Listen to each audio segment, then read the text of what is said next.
So welcome everybody to our monthly SDG meeting. I've been assigned the task of introducing Dirk, not that he really needs introduction, but I'll tell you a little bit about my own history with Dirk instead of introducing him. So I got to know Dirk when he came to Eve's lab as a postdoc, which is a couple of years after I had left Eve's lab. Dirk came from Berlin, from the Free University of Berlin. He did his PhD there with Jan Fluker and working on cricket, and then came into the SDG world really as a neuroanatomist, but then quickly kind of switched and reinvented himself as a neurophysiologist. And I met him, I think, first perhaps at an SDG meeting, although I don't exactly remember. And I proceeded to invite him to come as one of the instructors to neural systems and behavior to the SDG cycle. And let me see if I can show you this picture. This establishes that from the very beginning, he was part of the pacemaker group. And we had kind of an interesting first couple of years, after which I quit for a few years and decided that I want to pull out of the NSNB summer program for at least a while, and it lasted, I think, for 2 or 3 years that I was away. And Dirk wrote me a song actually when I departed, if I remember, based on the Radiohead song, which I don't have a very clear memory of, but perhaps he can at least perform for us that song or one of the other songs he wrote for our many skits there.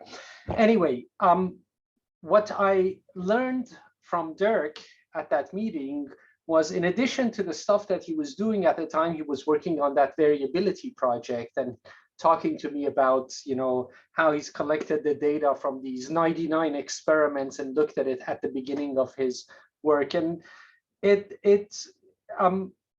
was interesting to see how his mind worked, and it was something that made me respect him more and more over the years. And after I started collaborating with him on the Axon project, I realized that he brings to science and the way we go about doing it, especially in the context of small circuits, conceptual clarity that I found quite refreshing. And he also was he is very persistent in his way of thinking and very dismissive of people who don't think that way, which kind of gave me permission to justify my own behavior a little bit, perhaps.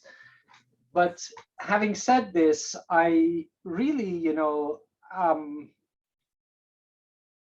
liked Dirk's approach to science enough that I tied my career to him. And in fact, now we do pretty much everything together. He's come to NJIT, he is next door to me. And when he's here, he is probably spending as much time in my office as he is in his own. And we're chatting away about all sorts of things. So it's wonderful to have him around, especially with Jorge sitting right between us. And Jorge often, comes and joins, but when he wants to have some peace, he closes his door so he can get some work done. But most of you know a lot about Dirk's work from the reviews that he's done with Eve, which have been probably among the best cited papers in recent years in the SDG world, other than Eve's papers, which are always well cited. But to me, I think what I appreciate the most about Dirk, in addition to his approach to science, is his ability to explain it and his careful, meticulous, detailed approach to everything, which sometimes is to our detriment, because he never lets anything go until you wrestle it out of his hands, even though it's not completely perfect. Now with that, I'm gonna let him give his talk. Go ahead, Dirk. Thank you so much, Farzan. That was uncharacteristically sweet, actually. Let me see here.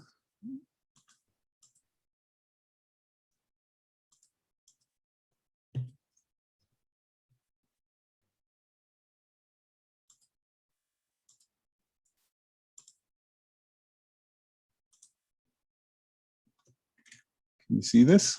Yes. No, I'm in the wrong. Am I in the wrong side? I think so. Sorry about that.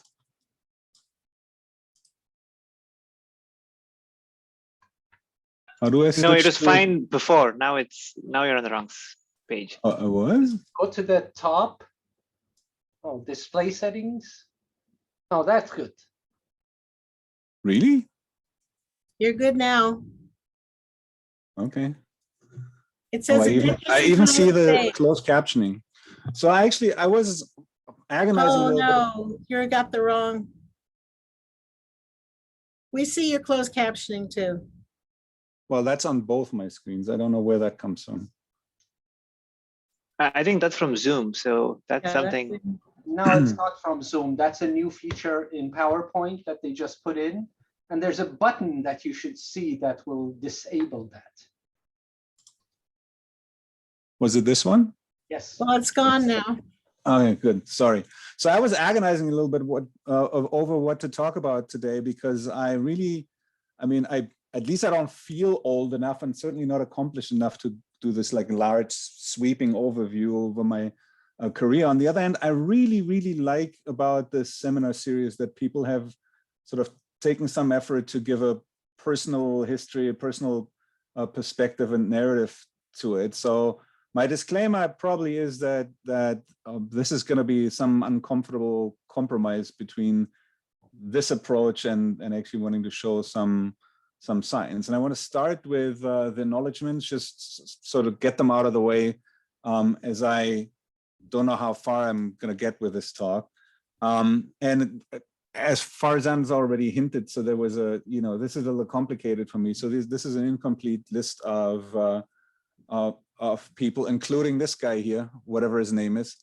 And some of these were with me at the University of Florida before I moved to NJIT. Some of them in New Jersey.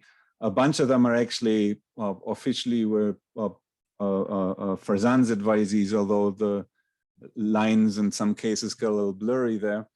And then I also included Jorge here, who obviously is not a lab member of the Bucher and Nadim labs, but as Farzan's already said, like he takes part in most of scientific discussions and other discussions in our lab. And so the three of us are good at yelling at each other and letting each other know that we think we're idiots.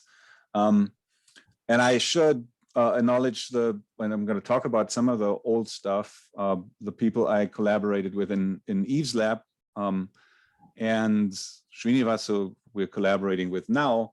And I also, I think Dave Schultz has, in his talk, talked about a couple of things that my student Veronica Garcia had done in collaboration with his lab, but I'm not going to touch that today. By the way, just to point this out, Eve's amazing track record, the 6 people that I published with when I was a postdoc in Eve's lab were 2 postdocs, a graduate student, an undergrad, and 2 technicians. I don't know what happened to Christian Johnson. Adam Taylor has this relatively nice high-level position at Janelia. All of the other ones are now faculty members, so that's pretty astonishing. So even David Simon, who was an undergrad now, is now a faculty member somewhere in New York. Anyway, okay, so the parts of the sort of the projects that overlap in interest between me and Farzan, and then he does a couple of things that I have nothing to do with, but are not really all that different from what everyone's doing in the STG. So we're still interested in central pattern generation, some aspects of sort of things like phase maintenance, functional consequences of synaptic dynamics, everything that we do is basically tied together by neuromodulation. We always want to know how you can then tune these mechanisms in different ways to produce different versions of output. Increasingly, again, we have this aspect to it about robustness and sort of inter-individual variability. And then there's going to be a lot of stuff about the temporal fidelity of axonal action potential conduction. So the one thing that sort of lamely ties this all together, which I based my sort of indeterminate talk title on when I didn't know what I was actually going to talk about, is the question: what actually shapes these nice regular activity patterns, and then to some degree, what do they actually mean? So if you forgive me a little bit of a joke, as far as I said, I started out really as a neuroanatomist, and that's damaging to your mind in a very specific way. I don't know who can sympathize with this, but probably Marie Goeritz at least knows what I'm talking about, that at some point you'll catch yourself that while normal people see a neuron and think it looks like a tree, at some point you catch yourself that you walk outside and see trees and you think that they look like neurons. And sometimes even specific types of neurons. So I thought I could cure myself of that affliction by moving to neurophysiology, but that kind of backfired because now I have this problem that I see burst patterns everywhere wherever I go outside. So basically, this is just to say that I need help. All right, so just a little bit of history of how I ended up with the STG, and I have to correct Farzan a little bit. So I did my thesis work with Jochen Pflüger in Berlin, working on locusts, not on crickets. And I was interested in the post-embryonic development and growth and the impact that that has on sensory motor integration. I was working on this wind-sensitive system that is used in flight steering in the adult, which is already present in the flightless nymphs and is growing and maturing and so on. And then I did a short stint actually as a postdoc in Ansgar Büschke's lab in Cologne, where I worked on also sensory motor integration, specifically the leg position and movement signaling and the impact that that has on the CPGs that control or walking in the stick insect. And this is really where I fell in love with CPGs, these nice regular patterns and the kinds of things you can do with them. And I originally had different plans, but I thought it wouldn't be cool to be able to combine these things. And I remembered while I was in Cologne that at some point a few years earlier, I talked to Eve, who was visiting, I think, Petra Skiebe in Berlin. And, you know, she did the usual nice things of like, contact me if you want to do a postdoc. I didn't know if she actually meant that or not.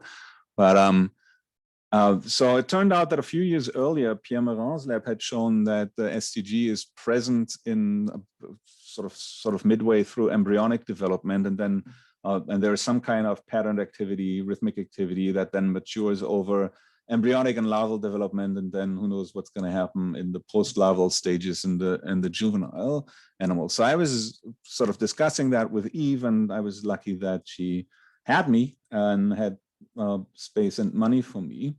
And not too much actually came out of this whole post-embryonic thing. It was pretty stressful because we had access to these juvenile animals, but not that many, and it was a lot of money and very stressful because you knew every dissection that he did, you better get some data out of this because there's no endless supply at the fish market for juvenile lobsters. Anyway, it tied in nicely with the thing that most people were discussing back then in Eve's lab, which is sort of homeostatic compensatory types of plasticity, where the idea here was, well, as the body of the lobster is growing, the ganglion and the cells in it are also growing, so the membrane surface area is increasing, which means you need to regulate the density of ion channels and receptors and, you know, compensate for changes in input resistance and things like that. And long story short, the somewhat a little unexciting thing is that all we could show is that was that basically the juvenile animals, no matter at which size, produce a pyloric rhythm that is more or less identical to the ones that you see in adult animals. You can find some small statistical differences that I'm not sure I actually trust myself, but so that was that part. We did another thing with growth. So since these patterns are are basically the same. The question is now what happens to the readout, because as the animals grow, the stomach also grows. That means that the target muscles for the motor neurons in the STG also grow. And we can see here the P1 muscle, that's an LP innervated muscle, and how the length of this muscle changes with the length of the animal. And you can see here that from small juveniles to adults, there's about a 12-fold increase in muscle length and muscle fiber length. And I sort of brought this toolkit of immuno and sort of neuroanatomy with me. And Stefan Pulver, who's a lead author on this, was really into that stuff back when he was a technician in Eve's lab. And not surprisingly, what you see here, I'm not going to go through all the details, is that as you'd expect from a non-spiking invertebrate muscles, the innervation is all over the place in the muscle.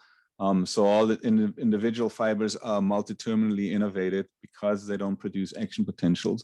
And then P1, it's actually regularly spaced enough that along each muscle fiber, you can measure the distance between the synaptic contact sites. And if you do that over the different sizes of animals, you see that that distance of synaptic contact regions scales proportionally with an increase in size of the whole muscle.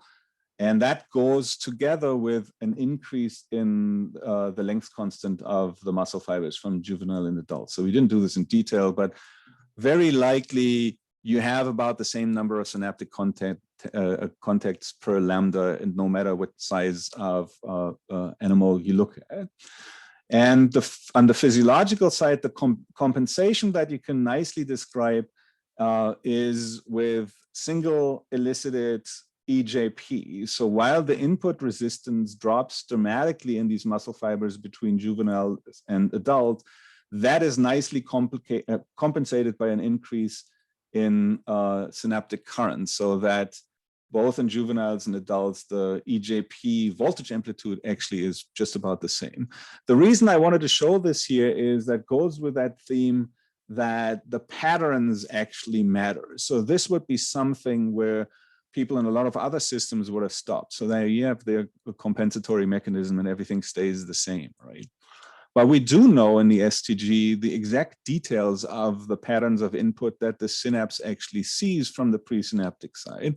And it turns out that if you stimulate with bursting input, is that the juvenile actually has a little bit more summation, but also substantially more synaptic facilitation than the adult. So in the natural input, you actually do not have complete compensation of what the synaptic responses are here. And you can see that with stimulated ones, and this is natural input actually. So the juvenile responses, the electrical responses of the postsynaptic muscle fibers are bigger than in the adult. There is another part to that kind of reasoning that came out of the neuroanatomy that I did in Eve's lab. So I spent a lot of time, and I'm not going to discuss for what reason. I'm not sure if I'm all that clear about this anymore, but to, for example, stain all these different neuron types and look for, similarities. Did it because I told you had to. Yeah, I guess so. I guess that was part of the deal or something. There are pretty pictures, but beyond that, there's a couple of things in there. Anyway, I don't want to, why am I dissing my own work? I don't know.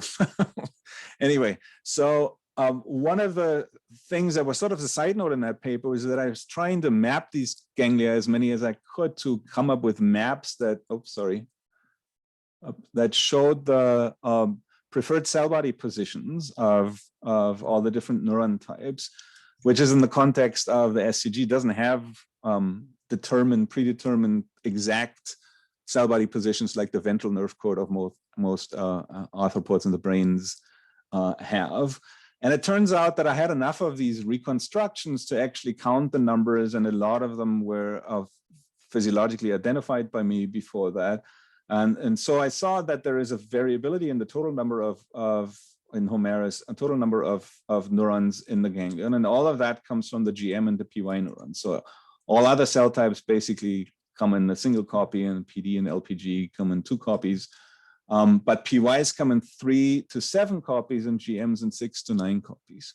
So there's variability in the number of motor neurons that innervate single muscles. And just as a side note here, interestingly, the variability of the PY and GM neurons together is smaller than the variability of each individual one. So there's some, my explanation would be maybe since they also sit at the same place in the ganglion, even though one's gastric and one's pyloric and a different transmitter phenotype, that there's a common precursor neuron for the PY and GM neurons, and in some individuals they make more PY neurons than GM neurons, or vice versa. Dirk, do you have that information parsed out by individual? You see, this is group 6 to 9, 3 to 7, but if you looked at that correlation, are they inversely correlated if there's more GMs? And PYs? No, that's hand waving. I didn't do enough of those. And however friendly you ask, I will never do those experiments again. They were a huge pain. Now you just need a lot more data for that. And for that statement alone, I didn't want to go back to that. But so fast forward, the first thing that Nelly did, the first project that Nelly did when she came to my lab in Florida, was to ask that question, what that means for the muscles. That means across individuals, you have PY innervated muscles that get 3 motor neurons, input from 3 motor neurons, and some other individual that gets 5 or 6 or 7. And it turns out we got a little lucky there that every single fiber that is in that P2 is a PY innervated muscle. Every single fiber gets contacted by every PY neuron present. And we double and triple checked on that. And what you see here is Nelly stimulating EJP responses with increasing stimulation voltage at the nerve stimulation. You see that it goes up in these steps. So in this one, you had 4 PY neurons or PY axons that you stimulated present, and you can find some with 3 and 4 and 5, and 6 and 7 is possible, but that's very rare. So we restricted ourselves to these 3 different numbers. And when she recorded natural responses, so responses to natural ongoing pyloric input, she measured things like the amplitude and the voltage integral. And it turned out that there are no statistical difference between the animals that have 3, 4, or 5 PY neurons. So there's got to be some compensation going on. So no matter how many motor axons contact each muscle fiber, the electrical responses are not dependent on that. Now, curiously, when she did these experiments where she, at the lowest threshold, got a single response from a single axon, there's no difference dependent on if there are 3, 4, or 5 present. But when she went to maximum stimulation voltage and got the full responses, the compound responses from all axons present, that scaled with a number. So there clearly is no compensation whatsoever at the level of the single, at the level of the unitary responses, and they just add up like they add up. And it turns out that the compensation happens at the level of short-term synaptic plasticity. She could then show that if you have only 3 PY neurons in an individual, then you get a substantial facilitation of the synaptic responses, whereas if you have 5, you basically got none. So here's the ratio of the EJP amplitude of the last response over the first response, and you can see that in animals with 3 PY neurons, you get a 50% increase in amplitude. In animals with 5, you basically stay at the same level. So the reason I wanted to include this here is that I want to give this paper a shout out. I think that's a cool mechanism. And I don't think anyone has found anything like this anywhere else, which is probably the reason that nobody cites this paper, which I actually quite like. Anyway, so let's go back to the circuit, and I'm not going to talk too much about the circuit stuff here. Here's the sort of the generic figure 1 in probably about 500 STG papers. Yo, Dirk. Yes. Mark Beanhacker has a question, but his volume. Mark, sorry. Sorry. I guess isn't an important readout contraction? Yes. And did you measure that or no? But so is the assumption that the muscles will contract similarly regardless of how many PYs innervated? Yeah, I mean, look, the contraction is going to be some weird nonlinear function of the voltage integral, right? Because you have voltage gated calcium channel, and it's going to depend on how much calcium flows in there. But so the short answer is we don't know. We stopped short of doing that, and it would be a pain in this muscle actually. But I mean, the electrical responses show some compensation based on short-term plasticity, and the assumption is, yeah, I mean, at some point, contraction is going to be dependent on the amount of depolarization, not in a linear way, but Okay. yeah. So that's the best I can say.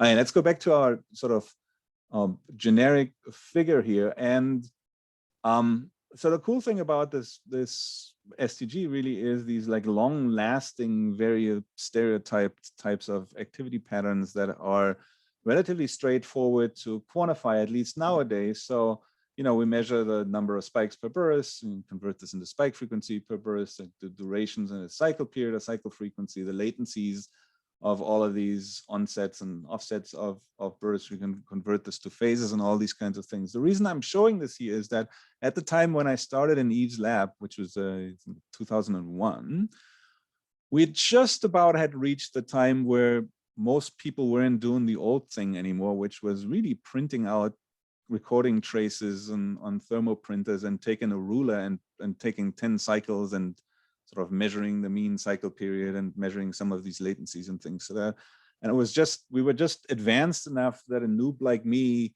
could teach himself some coding, in my case, in Spike 2 on a desktop computer, and sort of remove that limit on how much data we can actually look at. So which means both the number of recordings that you had access to and the number of cycles, sort of the length of the recordings. And I made pretty good use of that. In that discussion about homeostatic plasticity, where the idea was you have all this huge variability of underlying properties like ion channel densities and currents and so on, you still come up with functional patterns, and you sort of like regulate everything towards the same patterns. And it really bugged me that that was never defined before. So people had just assumed, I mean, the narrative was basically, yeah, you have a triphasic pyloric pattern, but I wanted to know, what does that actually mean? Which aspect of it? And it was very clear to everyone that was doing these recordings that at least cycle period, for example, isn't particularly well maintained across individuals. So if you do control recordings, you see pretty slow, you see pretty slow patterns or pretty fast patterns. And I had a bunch of just control recordings from the lobster from my other projects, and I dug back and got some from Václav Turumalai, and then just quantified, the usual stuff out of it. And it turned out that this looked honestly, to my surprise, this looked so nice when you looked at phases. So it turned out that the latencies more or less perfectly scaled proportionally with the variability across individuals in cycle periods. So when you normalize the latency to the cycle periods, you get phase. And I could show that the phase is not dependent on cycle period at all, and actually fairly narrowly distributed around the means.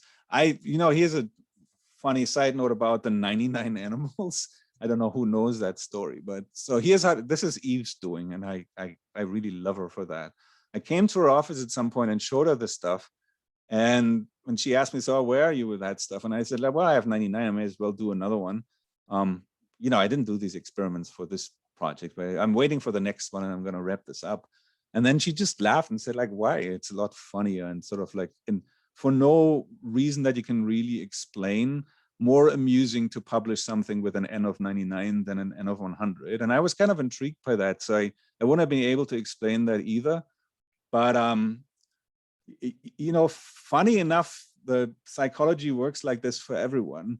The number of people that have asked me at some point about this paper, like, why didn't you do 100 instead of 99? So if I had $1 for each of them, I had, I don't know, $12 or something like that. But it's sort of like, it's something that people get hung up on for just a weird, interesting reason about that, like how our minds work. Anyway, so what you see here is what we found is that, cycle period isn't very well maintained. The phases are amazingly well maintained, particularly if you consider that the sort of modulatory state that an intact prep is in isn't particularly well defined. So we don't actually know if that's the same modulators that come down and what the similarities are and so on. But some other parameters are actually, some other aspects of arrhythmic activity are also not very well maintained. So here's the spikes per burst that are also not for LP and PD, that are not dependent on cycle period, but are really all over the place. So several fold changes here. And you convert that into spike frequency with inburst. It just makes the same point, right? So there's certain aspects that, become hard to interpret if you don't know what these actually mean and what the muscle readout of it is, and so on. And one of the things that we used it to, and I thought I didn't have to show any of that, but since Astrid canceled her talk last month, so I hope at some point she'll come back and make up for that. One of the things we used this for was to sort of constrain the ranges of permissible activity that we allowed this model that came in 20 million versions to be at, to compare what actually goes in these, and Astrid famously showing that you can get pretty much identical network activity with very disparate underlying parameter combinations for membrane conductances and synaptic conductances here. Okay, so I want to not say much more about circuits other than the obvious thing is that as similar as these patterns are in at least some aspects across individuals, if you do it in control, obviously the whole point of the SDG being a sort of premier model system for looking at neuromodulation is that you can tune all neuronal and synaptic properties in different ways to come up with different network outputs. And sort of qualitatively, the narrative is that, there's a ton of different modulators, some subsection of which has actually been shown to do something to the SDG patterns. And you basically, because they all have a differential set of subcellular targets and synaptic targets, that they elicit different versions of these patterns. And one of the things that we're interested in at the moment that I'm not really going to talk about, because I'm assuming that Farzan will do so when it's his turn in the seminar series, is how different these actually are from each other. And what happens if you have different combinations of modulators present at the same time? So it's all about co-modulation. And sorry, Liz, so Liz Cronin is working on that and is about to finish up her PhD thesis.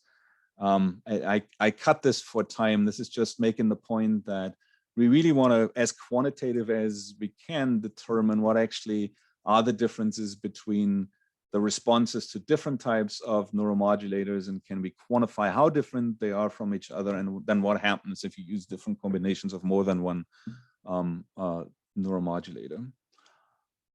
All right, so what I really want to do is leave the STG now and talk about what these patterns, what actually happens to these patterns on the way to the muscles, and what they actually may mean to the muscles. So obviously, in our heads, and that includes me, we sort of usually look for differences in pattern in different states, and we sort of take it for granted that they're all, if they're statistically significant, they're functionally significant in some way. But of course, that's not the end of it. There are several centimeters of peripheral nerves that these patterns then have to travel through the axons to reach the muscle target sites. At least we're talking about the most motor neurons, which most of the SDG neurons are. And really some of the pyloric muscles are, 5+ centimeters away from the ganglion. So a lot can happen there. And obviously, the reason that we spend a lot of time on this is that some interesting things are actually happening. So we can, record the activity from the SDG, and then, you can record at different points along the way here towards where in the intact preparation the muscles would sit at.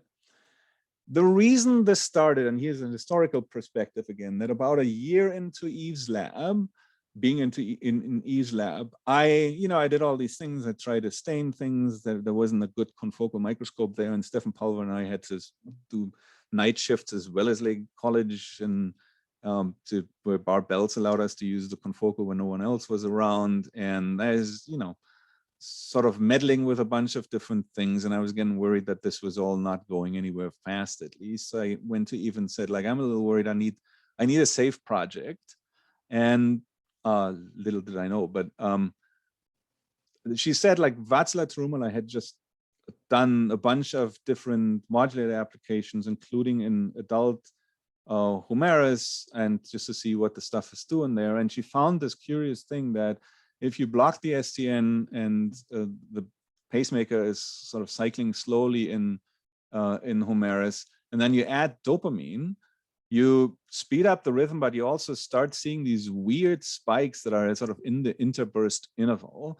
And it turns out that these spikes are actually ectopically generated in the peripheral axon. So if you do a multi-sweep on only the spikes that show up in the burst here, and then record along the way, along the nerves here, you see that in the proximal nerve, the action potentials show up at just about the same time as in the soma. So they're generated somewhere in between the soma and the place where the axon leaves the ganglion.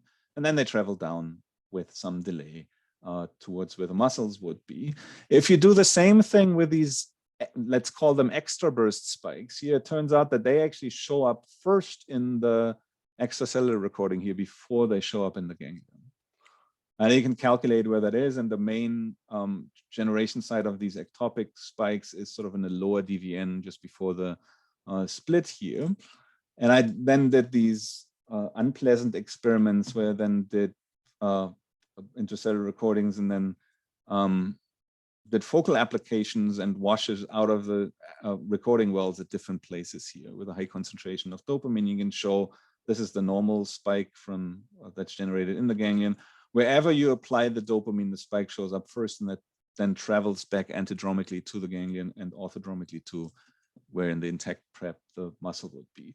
So there clearly is dopamine modulation of that PD axon, and it wasn't quite entirely novel back then. Much earlier, actually, Pierre Marin, when he was in E's lab, showed that the LG axon is sensitive to serotonin application. And since then, we have a bunch of different cases in the crab here. So Jean-Marc Goya, Dave Scholz showed that the MCN5 descending modulatory neuron is modulated by octopamine. Nelly, when she was a PhD student in Wolfie Stein's lab, showed that the central part of the sensory axon of AGR is responsive to octopamine. And since then, more recently, Carola Stedler and Maggie DeMact have shown in also AGR that there also is peptide neuromodulation, which I think is the first case anyone's ever shown that for axons, and I think histamine too, if I remember that right. So Dirk, can I ask you a question Yes. on the previous slide? If you go Yes. back, did you ever dare to try and calculate conduction velocity during different parts of that preparation and see whether or not how much Yeah. the conduction velocity at the bottom changes versus at the higher ends? Yes, we did that. I mean, Alex Bello did that, at least to the point where we made sure that those delays are not happening due to slowing at the branch points. So everything looks pretty even. It just seems to scale with distance. Okay. So the safety factor of the branch points is very high, apparently. We don't get failures there or anything like that.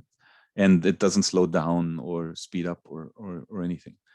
So all these changes happen sort of continuously over distance. Are you asking if the axon gets smaller and smaller and the spikes slow down? Well, we haven't done that rigorously, but if you want me to guess, very little, if at all. Less that they get smaller or that they slow down? Because Both, Get actually. somewhat smaller and not slow down. Count Yeah, it. I mean, you know, we have some stains, and certainly it's bigger, and I mean, it's sort of like you would expect it if you want safety. You would expect it to follow the Rawl equations at branch points in terms of how big the daughter branches are, and I think it sort of does that. So they do get a little smaller, but if that's compensated for, you know. And on the through path, okay, that's fine. You answered. Right. So, and now, so, you know, there was some mammalian and other vertebrate stuff, all where there were instances of the axon modulation in the peripheral nervous system. And nowadays, actually, the mammalian people catch up a little bit. So there's a very recent example from mossy fibers and parallel fibers in the cerebellum, where you can see that the sort of history dependence of conduction velocity is controlled by amines that all seem to actually act through IH, which we'll see later is also the case in PD. So when I started my own lab, I figured out how to really do these intracellular axon recordings, and I had a technician, Alex Ballo, who got really good at this. And before we even looked at dopamine effects, we realized that you know, there's a lot of dynamics in the electrical behavior of this axon. Like the fast time scale, you see here that this is not slow wave. You can record that when you're very far away from the ganglion. This is summation of so the baseline goes up and down. You see that there is a relatively substantial sodium channel inactivation, probably causes a reduction in spike amplitude when the frequency increases towards the middle of the burst. These are parabolic bursters, and then goes up again when the frequency decreases again. And if you plot these on top of each other and play around with the voltage, you see that there is a substantial activity-dependent changes in spike duration too. That is mostly due to the fact that a substantial part of the potassium currents are A-type in this, as we've shown later. And then there is this observation that really had us intrigued was if you take a single one of these intracellular recorded bursts and then the corresponding extracellular recording in the PDN, if you do a multi-sweep of these, so you put all of the intracellular recorded ones on top of each other and do the same thing with the PDN recording to see what the delays are for each individual spikes. If this PD axon was any good at temporal fidelity, so if the pattern that is generated in the STG is unchanged by the time it arrives at the muscle 5 centimeters away, you would expect this delay to be static, right? And it absolutely isn't. So here's the actual recording. So it's a kind of crazy 30% variation within a single burst of what the conduction delay is. So it starts out relatively slow, it's almost 50 milliseconds delay, and then goes to 30, and like speeds up and slows down again and speeds up again. So this axon is just really very bad at actually conveying temporal patterns and temporal information. And there's also slow dynamics. So this is actually correlated with, or goes along with slow dynamics of where the baseline membrane potential goes. So if you record from the axon and put TTX on the ganglion, so you wait till the activity, the normal bursting activity is slowly petering out, you get a baseline depolarization of a few millivolts here. And if you then stimulate the nerve with a realistic pattern, you hyperpolarize again. So the overall sort of voltage range that this axon sits in depends on the history of activity on a very slow time scale, like minutes, right?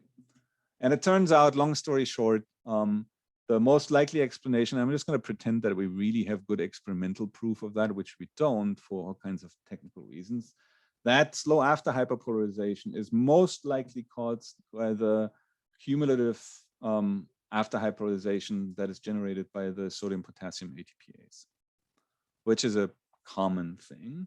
And the interesting thing here, so there's a couple of, actually I should mention that we figured out how to do 2 electrode voltage clamp on these axons too, and it's sounds daunting, but it's actually, if you've done it a couple of times, it's not such a big deal. So there's IA and there's delayed rectifier. There's probably 2 versions of this, and there's IH in the axon. And the IH is really interesting in this case, because if you have any hyperpolarization, activity-dependent hyperpolarization, as from the pump, you have the inward rectification through the HCN channels that counteracts that, right? So these 2 things act against each other. This one wants to push the membrane potential down, and this one wants to bring the membrane potential up. So the balance of these 2 is really important. And it turns out that what dopamine does is mainly a direct D1 mediated, CAMP mediated increase of IH. So if you do the voltage clamp experiment, you see that the activation curve shifts to the right. So around the values where you have the resting membrane potential, you get a 2 to 3-fold increase in IH. So now the axon becomes a lot better in dopamine and fighting back against this slow after hyperpolarization that is caused by the sodium potassium ATPase. And that has interesting functional consequences, right? So if you stimulate with a realistic burst pattern for 5 minutes at steady state, you see this. So the red line here is where the resting membrane potential or baseline membrane potential has started out. You see this hyperpolarization.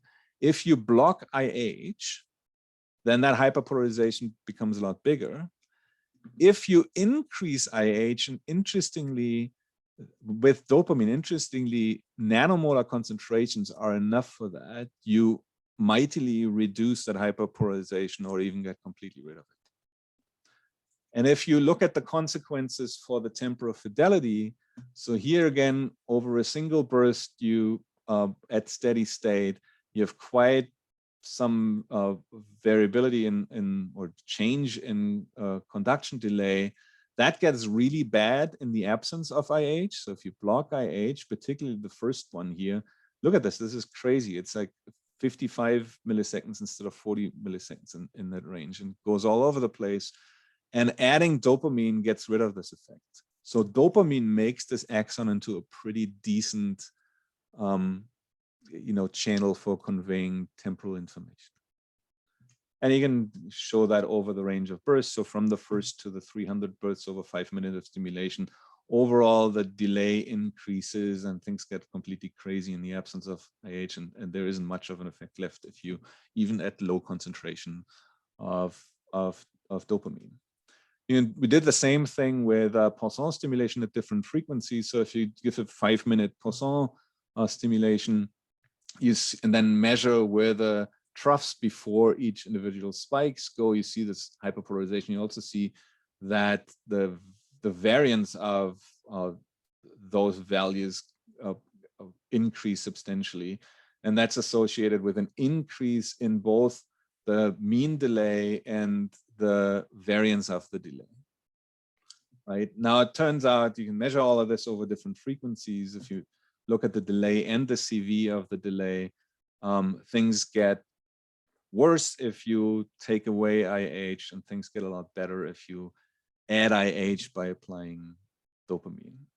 So dopamine it's a weird thing. So you have all these, all of these crazy dynamics going on, and just a little bit of a neuromodulator makes that all go away. So instead of like increasing plasticity or whatever you want to call it, it actually, to do a decent job, you need a neuromodulator to be there. Yang Zhang, who was a math PhD student that worked with Farzan, built a model from all of the things that we had measured, like all of the ionic mechanisms and all of that, and was able to tune that in a way that it basically showed that, yes? Ron has a question for you. Sorry, yeah, Ron. So did you check whether dopamine is also down modulating the pump? Yeah, so we did not manage to get an experimental handle on the pump. And the reason is that playing around with concentrations of, what's the pump blocker called again? Wabain, and what's the other one called? I forgot. Sulfanthan. Yeah, so you either see no effect whatsoever on anything, or within a couple of cycles of burst stimulation, you just completely lose the membrane potential. So it's very hard to sort of partially block the pump to actually show that it's causing that.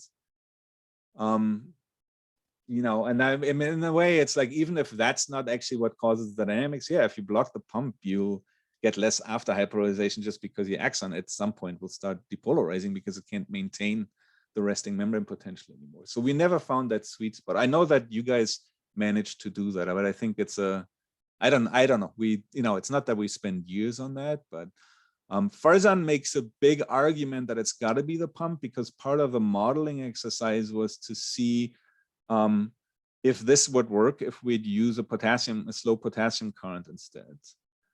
And it isn't, because the conductance at the resting membrane potentials are just so small when there is no spike going on that so we convinced ourselves that it's a lot more likely that something that happens with a time constant of several minutes and actually has these effects cannot be an ionic conductance.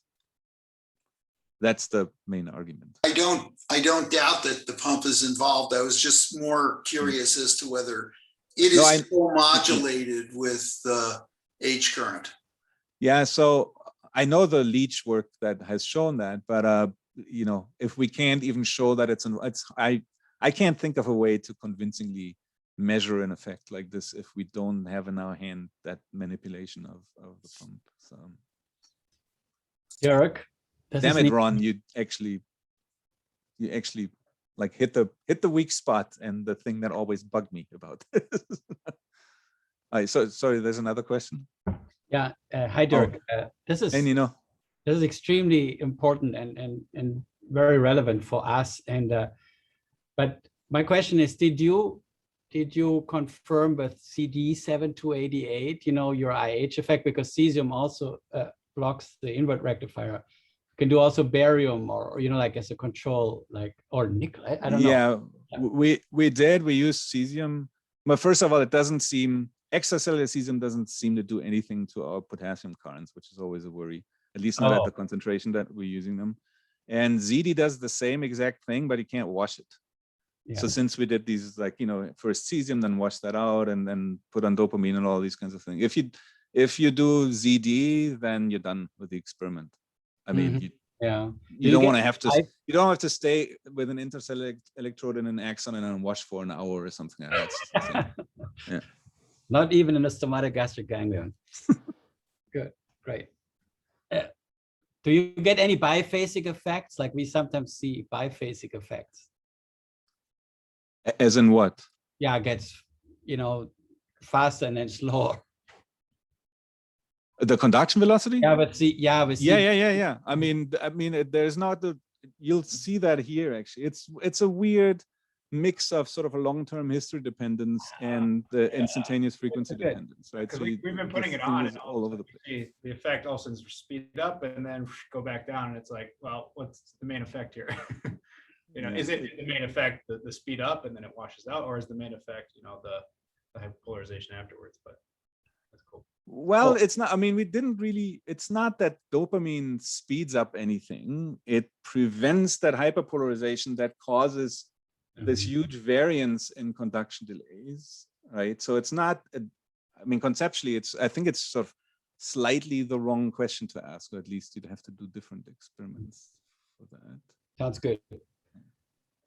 So Yang built this model, and yeah, it replicated pretty well what the biological axon is doing. So this again is a form of Poisson stimulation, how the delay and the variance of delay increases over 5 minutes of stimulation at, I don't know what this was, probably like 19 hertz or something like that. The model replicates this, and this is the dependent of delay on instantaneous frequency. The coloring is just to see that it changes at a slow time scale, right? So this is the data from the first minute, and the blue is the data from the 5th minute or something.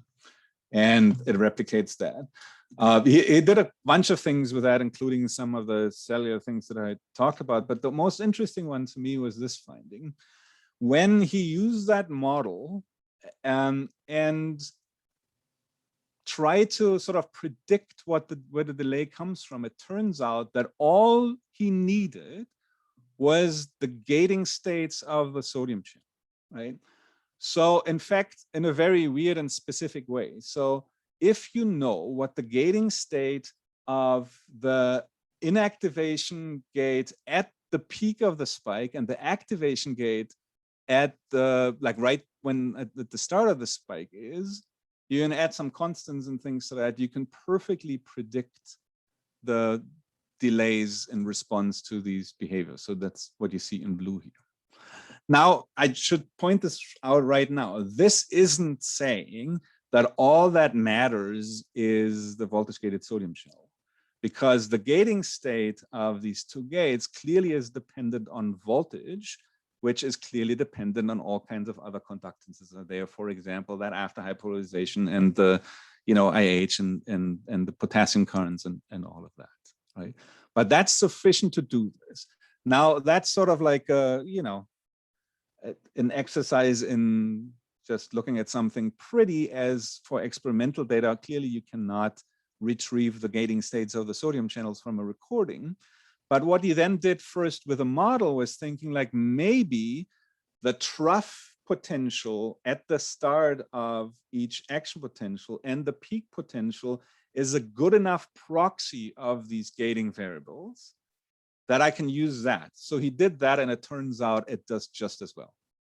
So in the model, there basically is no difference in the accuracy in the prediction if you use the voltage values at these 2 points instead of the actual gating variables.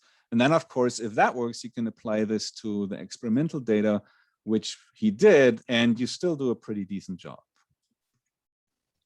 Right. So yes. Dirk. No, okay. Again, fascinating. Did you look at, the sodium channel interacts probably with the pump again, and did you look how this affects in your model burst termination? Whether the burst terminates earlier or, there's no circuit in there, right? All the patterns are stimulated patterns just at an axon model. So we wouldn't. Axon. Mm-hmm. Yeah. So we wouldn't see that. Mm-hmm. We did some, I don't know if I can answer that right now. We did some, and I'll show that in a little bit if I have time. We did some interaction of like ectopic spikes and centrally generated spikes and things like that. I don't know if there was anything in there like that. But probably the answer is that we have no clue. At least I don't, and at least not right now.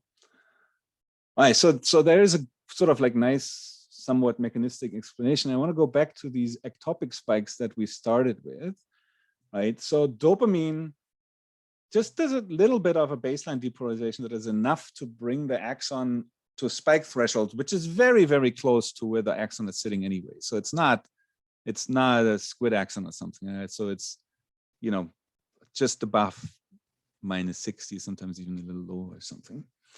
And one of the things that I just mentioned that Nelly fairly recently published is that if you get ectopic spike initiation, those spikes travel both back to the ganglion and then orthodromic to where the muscle would be.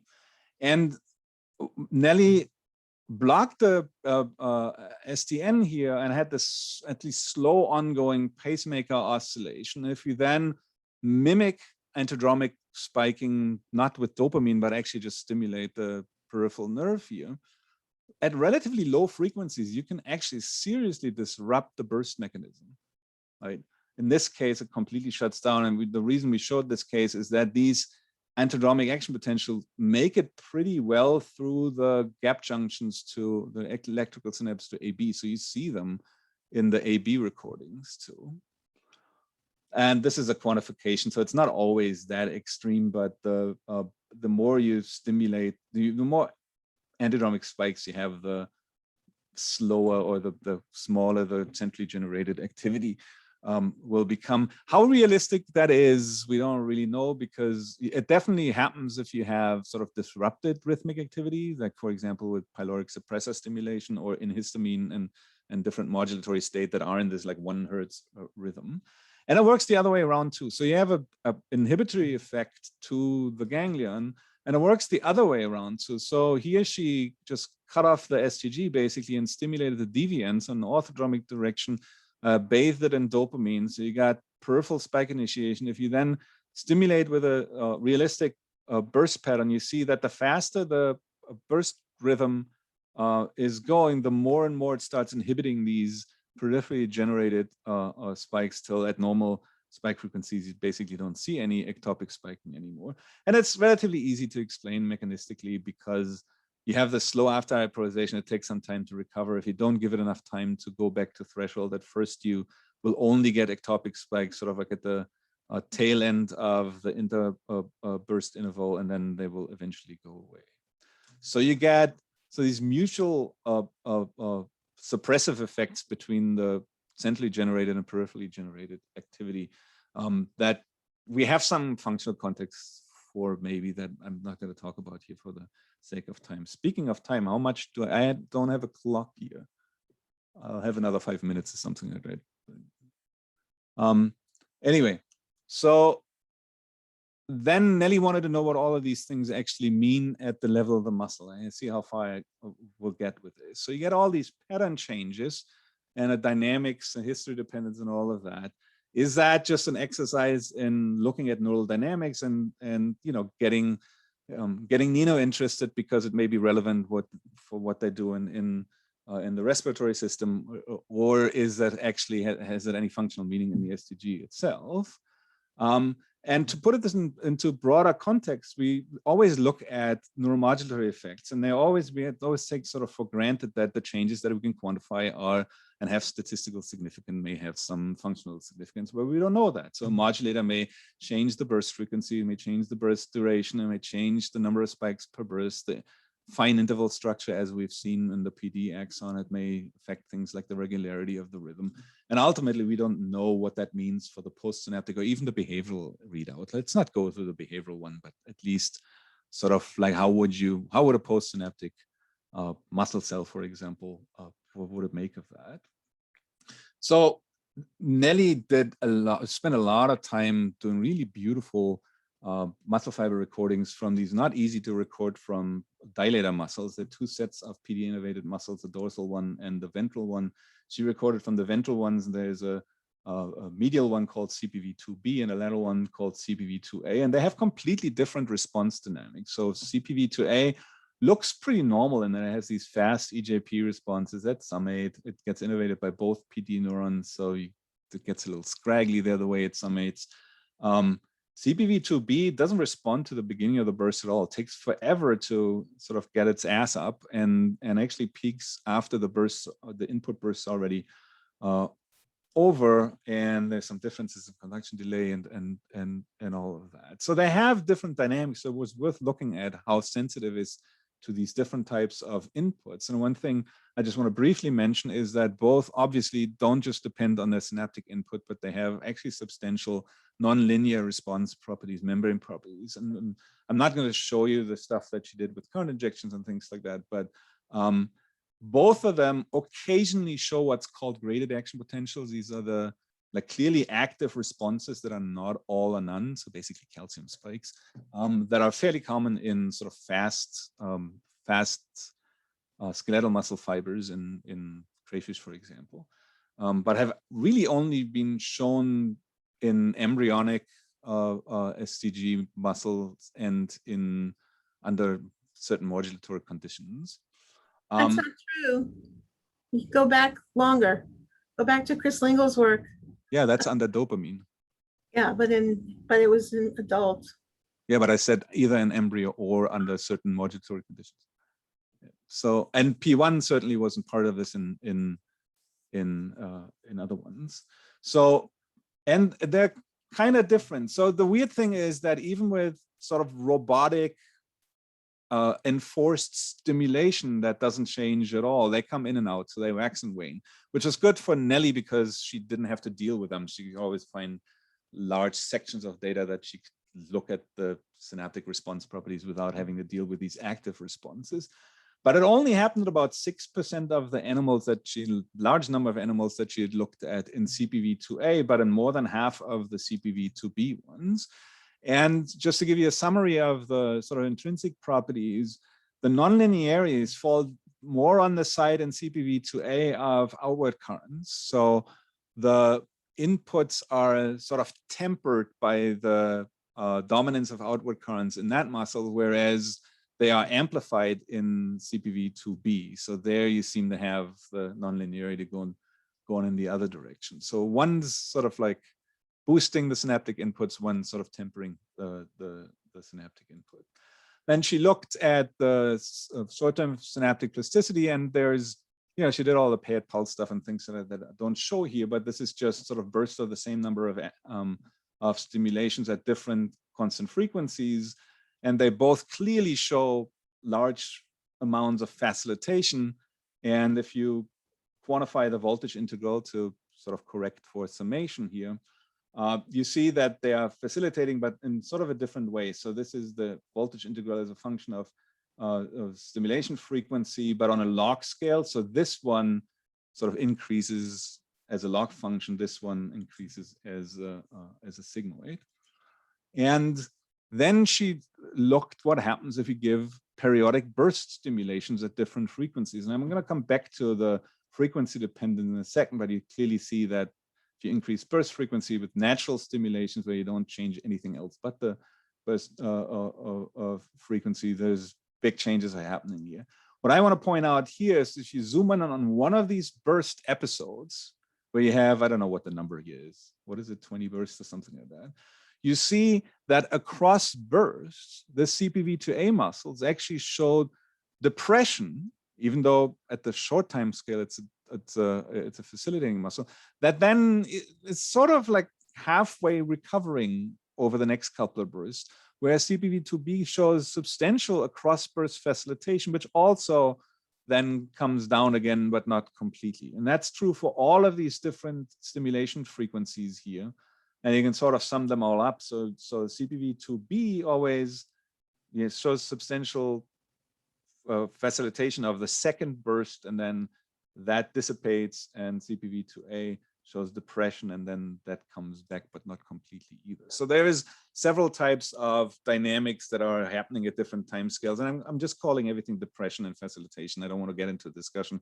What of that is I don't know, potentiation and all of these kinds of things.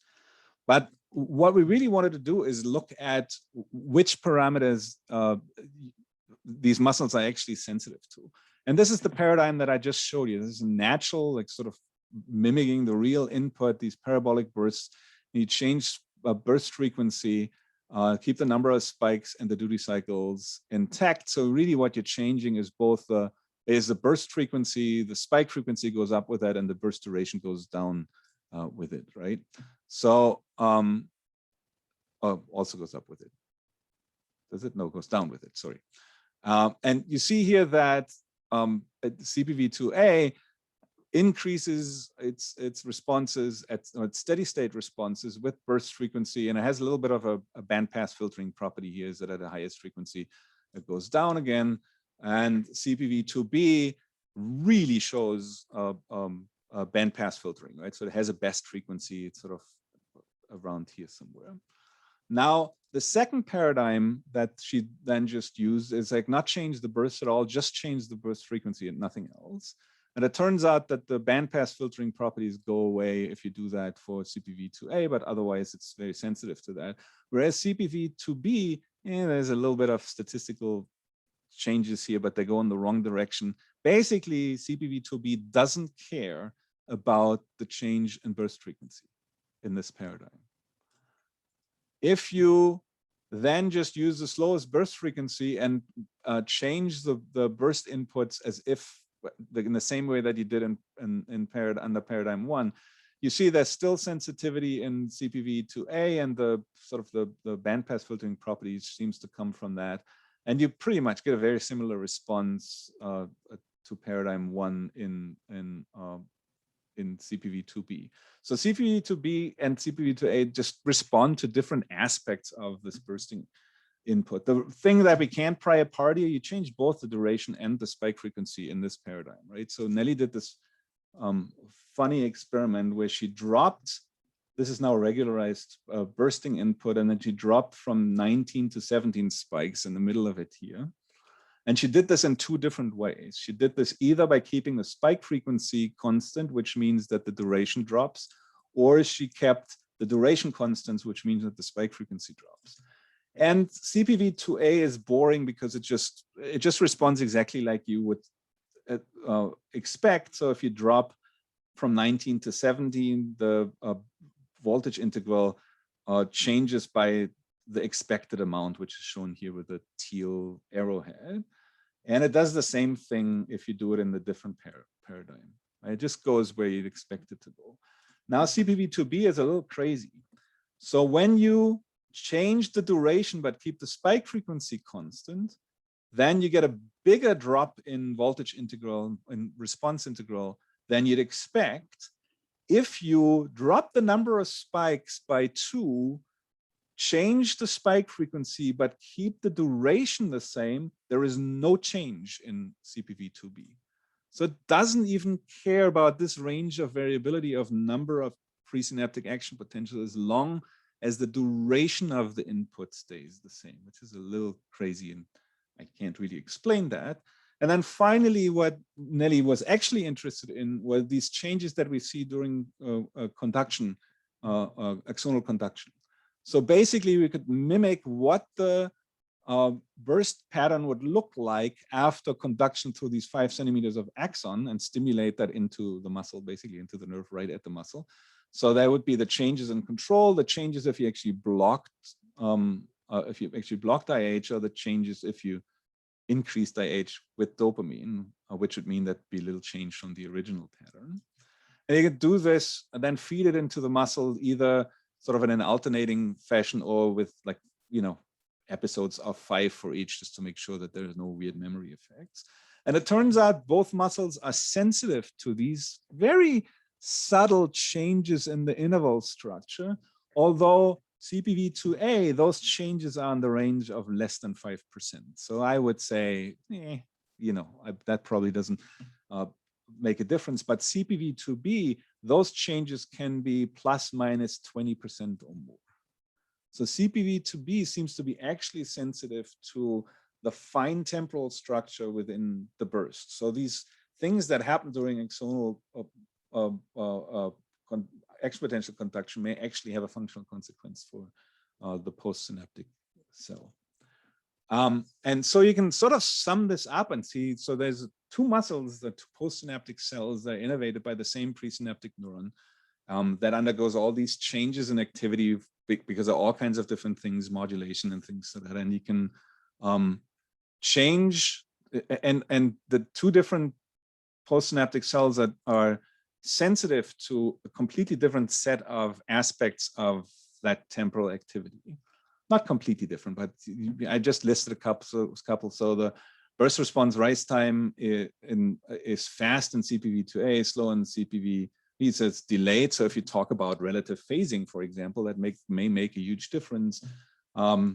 The excitability is different. So one has a tendency to show gaps. Sometimes it's only shows a little bit. Intrinsic nonlinearities. This one's tempering. This one's more on the side of amplifying. Both show facilitation, but CPV2B shows a lot more of it. They have sort of different high pass filter function to mean spike frequencies.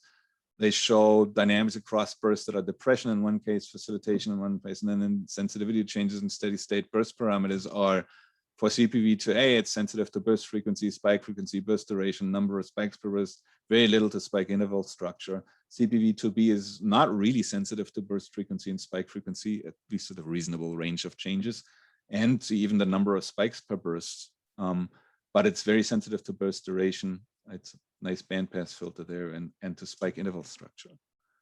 right?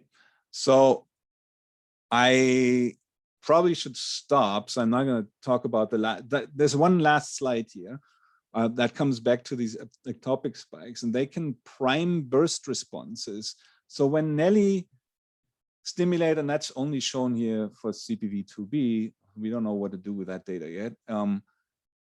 If you switch from a pattern that is a regular input pattern, you get these muscle responses here to one where you put like 1 or 2 ectopic spikes in these interburst intervals. You see this huge increase in the responses to the following bursts. So we call that priming, right? So and it's in some case at least you give one, you move out the first spike right after, it doesn't really show a big response to the individual spikes, but the following burst response is really amplified. And the funny thing is that you can show that this is dependent on the first interval, and it has a lot of explanatory power for all kinds of things that we've seen that I'm not going to go into, but this is a little complicated here. But basically it's Nelly stimulated in a regular bursting pattern, and then just used this one spike and moved it back and forth across the interburst interval here, right? And then plotted what the sort of the change in response amplitude to the following burst would be. And it turns out that there's some sweet spot here that if you about 150 milliseconds before the actual burst starts, you get this huge priming effect. And then you go further out, at some points you don't have effect anymore. So here's the mind-blowing thing. After we've already shown that dopamine actually makes all this axonal dynamics disappear, if you now put dopamine on this muscle, then that sensitivity, that dynamics to a large degree disappears too. So all of the stuff that I've shown you in the end is boring in the sense that as long as there are low levels of dopamine in the hemolymph at all time, none of this stuff will actually happen. I don't know if that's true, but that would be that's the really strange thing to me. You set up a system with very high temporal precision and reliability, but it is dependent on GPCR signaling from an amine that has to be present at some relatively low concentration level. Seems very strange to me. I should probably stop. I have one last thing that I can skip over, that is soon to be published, so hopefully. And I don't have a fancy summary slide other than saying that, yeah, patterns matter, but it's sort of like it was an exercise. A lot of this stuff is an exercise in figuring out that it's very hard to predict which features of these patterns actually matter and how much dynamics is in there. And with that, I want to thank everyone for listening. And I'm ready to take any more questions if there are any.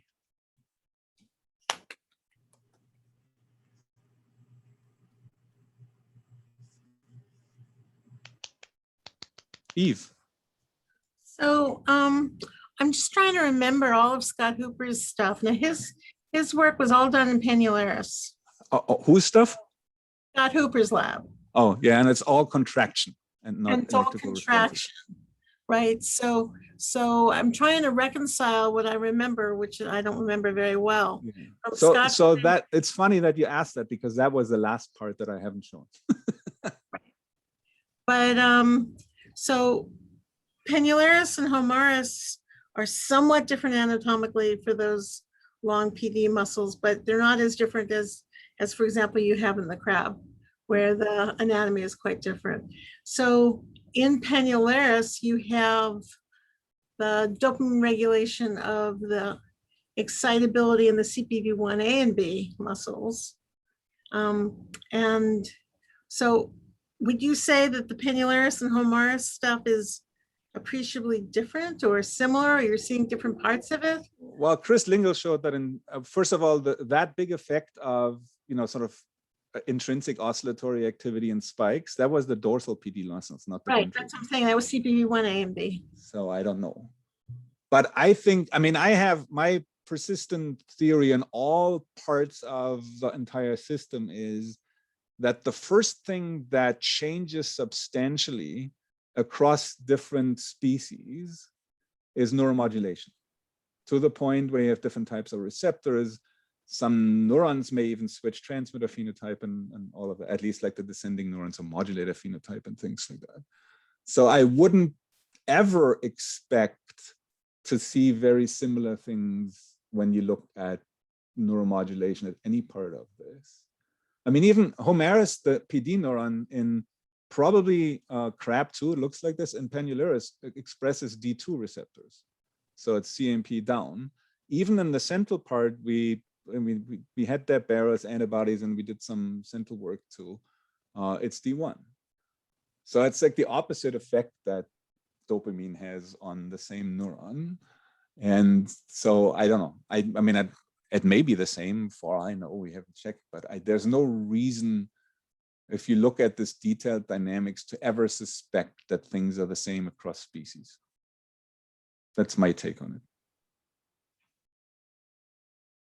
it. Yeah, I mean, in general, I would agree with you about the modulatory control, but in all of the three species, as far as I know, there are different facilitation and depression across the pairs of the muscles. You know, the first cut story seems to be similar. Well, I mean, almost all, if you just look at sort of spike intervals, almost all of the stomach muscles are facilitating ones, which they share with all of the skeletal muscles in crustaceans too. Occasionally, I think Paul Katz, didn't you publish an old STG paper where you had, you know, depressing and a facilitating muscle? And Dawn, didn't you find something like that too? Like, but mostly, you know, you have this kind of, yeah. I mean, it's not surprising that they're facilitating, but I don't think ever anyone has really sort of quantified the details of this dynamics in depending on what I don't kind think of anybody has done what times. you've done. I think what Nellie's done is really lovely, and it's hasn't been done before, but I'm just trying to get my head around how different the three species are likely to be. Please don't tell Nellie that she should repeat all this. No. I just want Nellie to know it was really beautiful. You know, years ago, you told Nellie she should also do it on the CPV1, the dorsal ones. And I spent a week afterwards talking her out of that. Just because Eve said it doesn't mean that you.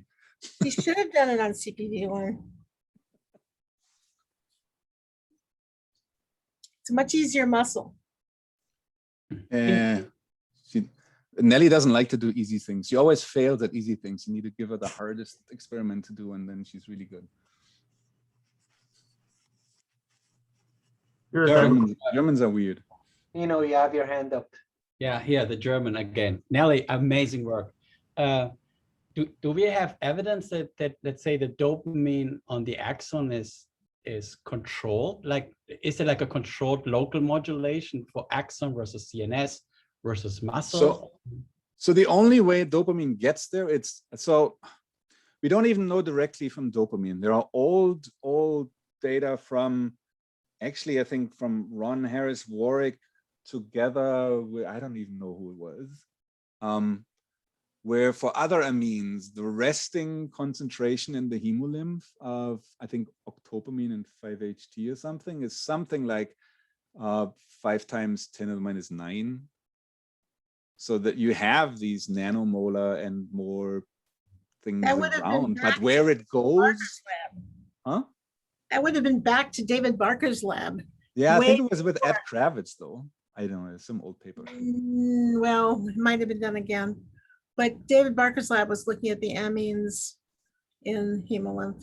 Yeah, I'm pretty sure it's Ron and Ed on the same paper, actually. And maybe Barker too. But it's sort of, you know, it's a neurohormone, and I mean, I would hazard a guess that it's always there at nanomolar concentrations, but how it's dynamically regulated to what it can go up at the hormonal range, I don't think anyone has a real idea. I don't know if anyone has touched that.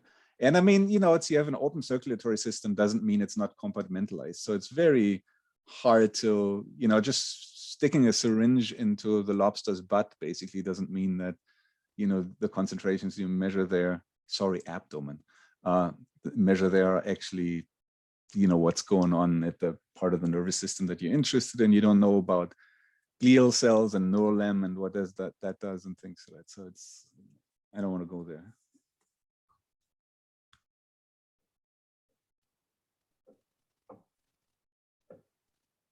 Okay. Thank you, everyone. Thank you. Nita, you have the announcement for the next meeting?